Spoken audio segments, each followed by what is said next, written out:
Saudações, nobres alunos. Aqui quem vos fala é o professor Bruno Salles, pela disciplina de Teoria Geral do Direito. Trataremos do tema Fontes do Direito na aula de hoje, ok? Dentro de fontes do direito, há várias fontes, dentre tantas a lei, que hoje é objeto de nosso estudo. Temos também a analogia, a jurisprudência, os costumes, os princípios gerais do direito e fontes negociais. Sobre o tema lei, acho interessante começar pelo esclarecimento da pirâmide kelsiana. Por que pirâmide kelsiana? Porque é uma teoria de um autor muito conhecido no direito. Gostaria que os senhores guardassem este nome. Esse autor se chama Hans Kelsen. Não sei bem a pronúncia, ok? Há autores que falam Hans Kelsen. Como eu não sei falar alemão, eu não sei qual pronúncia é a correta. De todo modo, Hans, quem eu gostaria de chamo por Hans Kelsen, há quem diga que o direito se divide entre antes de Hans Kelsen e depois de Hans Kelsen.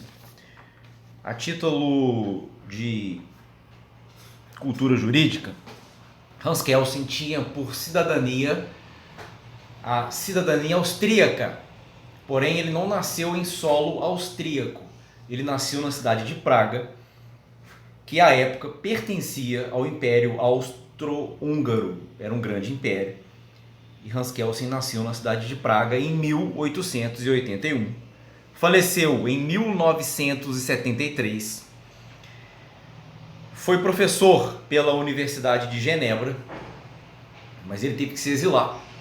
Foi para os Estados Unidos e ele faleceu na Califórnia, como já disse, em 1973. Nós falaremos de novo sobre Hans Kelsen para diferenciar moral e direito.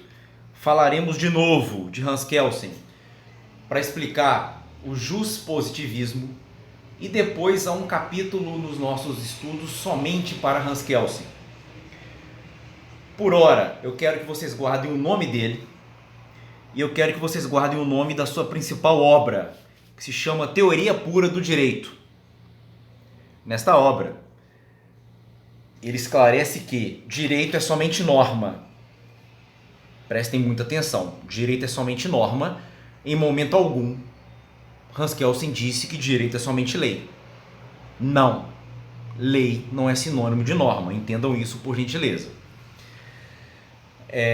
Hans Kelsen disse que dentro do direito só há norma e há uma hierarquia entre as normas, que pode ser estruturada em forma de uma pirâmide, que no topo está a Constituição Federal.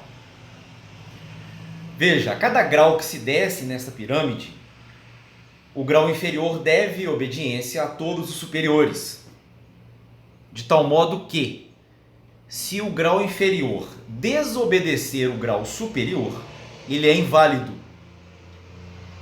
Bom, nós já aprendemos então algumas coisas. O direito é só norma para Hans Kelsen.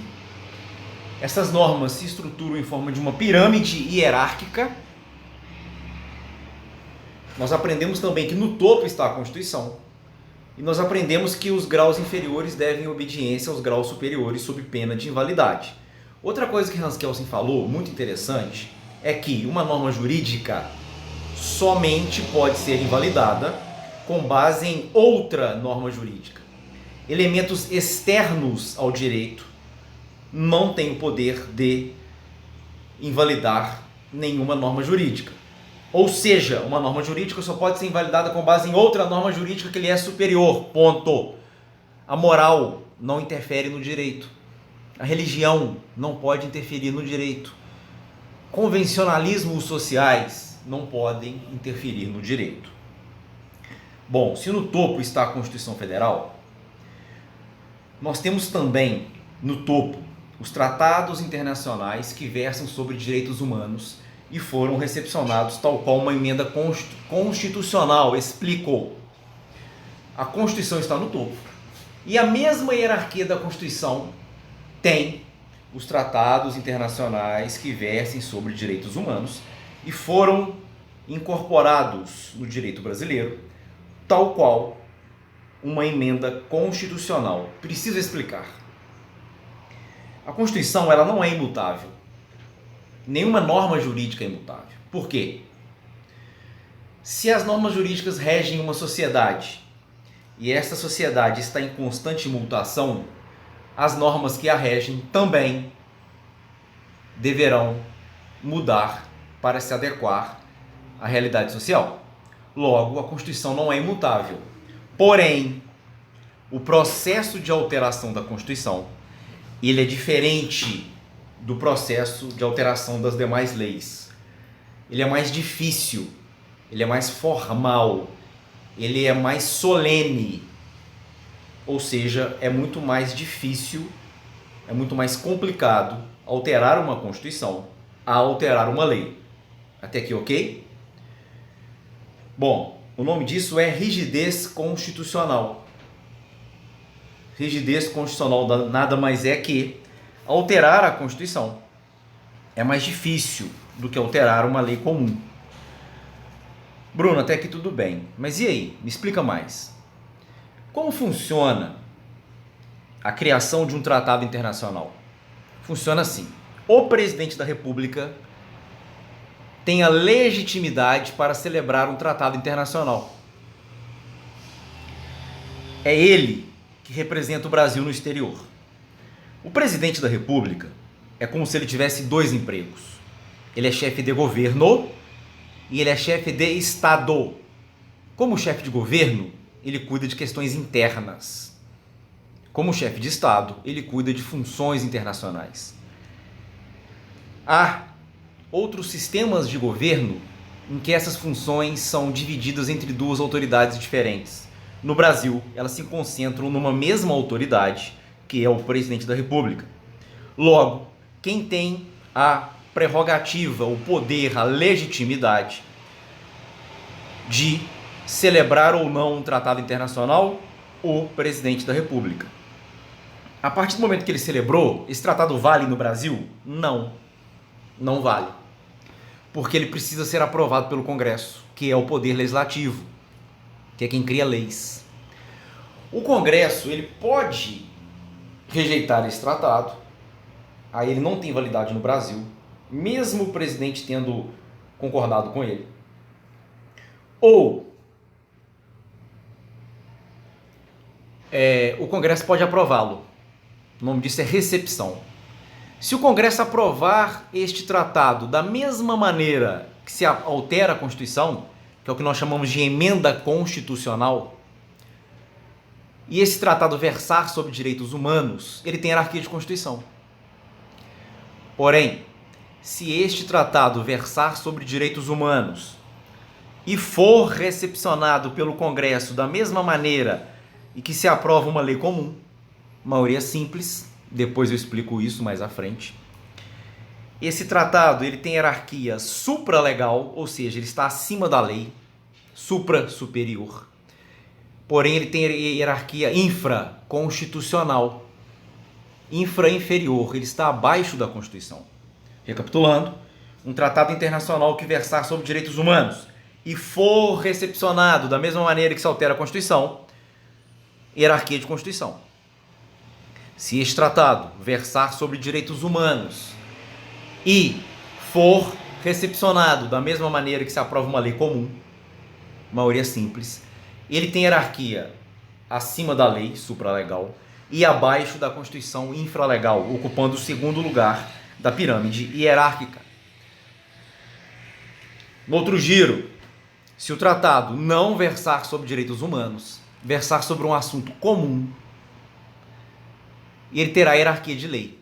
A mesma hierarquia de uma medida provisória, de uma lei ordinária, de uma lei complementar. Ok? Até aqui? Logo, um tratado internacional pode assumir 3 tipos de hierarquia na pirâmide kelseyana, conforme o direito brasileiro.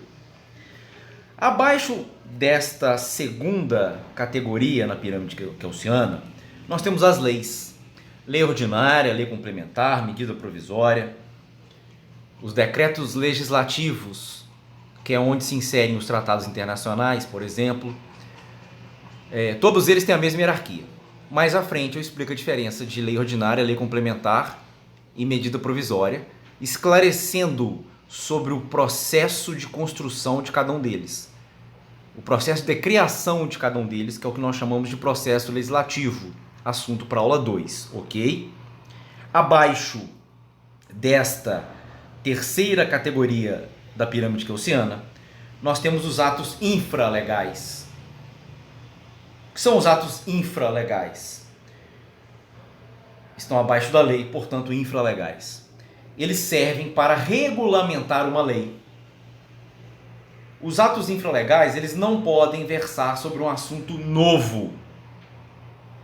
Ou seja, eles não podem inovar no ordenamento jurídico. E muito menos alterar uma lei. Não. Eles irão regulamentar uma lei. E por isso devem obediência hierárquica a ela. Precisa explicar. Um ato infralegal, ele não pode versar sobre um assunto que ainda não foi disciplinado em lei. E nem pode mudar algo que a lei já estabelece.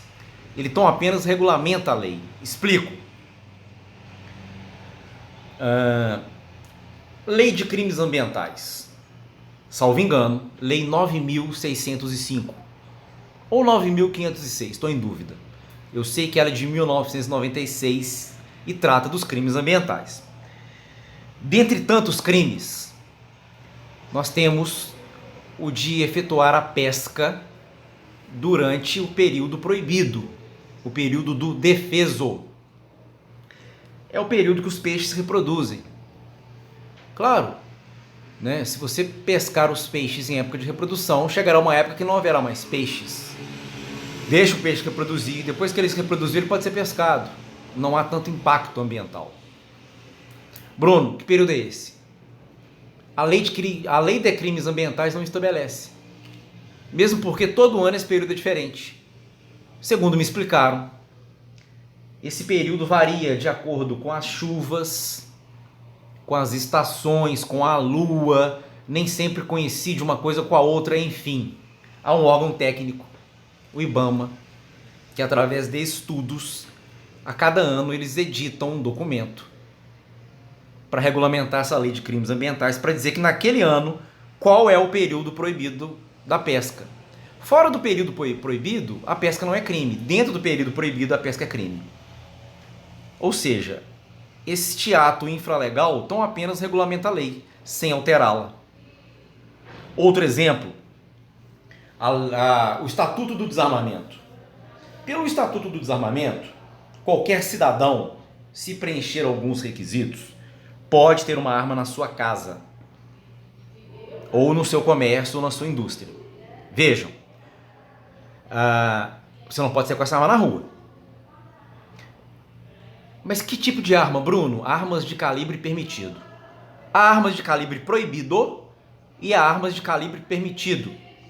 As armas de calibre permitido são de acesso ao cidadão que tem essa autorização. Você pode ter ela em casa. A arma é legalizada, não tem problema. Quem tem uma arma ilegal em casa comete um crime de posse ilegal de arma de fogo. Você tendo uma arma legal ou ilegal, se você sair com ela na rua, você comete o crime de porte ilegal de arma de fogo. O crime de porte ilegal é um pouco mais grave do que o crime de posse ilegal. Se a arma for legalizada, registrada, a arma em casa não é crime. A arma de calibre permitido. Se você tem uma arma de calibre restrito, é um outro crime cuja pena é ainda mais grave. Bruno, como eu sei se a arma é de calibre permitido ou se a arma é de calibre proibido? O Estatuto do Desarmamento só diz isso. Não diz quais armas são o quê. Aí há um decreto do presidente da República que ele estabelece nesse decreto quais armas são de calibre permitido e quais armas são de calibre restrito. Não é o Estatuto do Desarmamento, uma lei ordinária, que vai definir isso.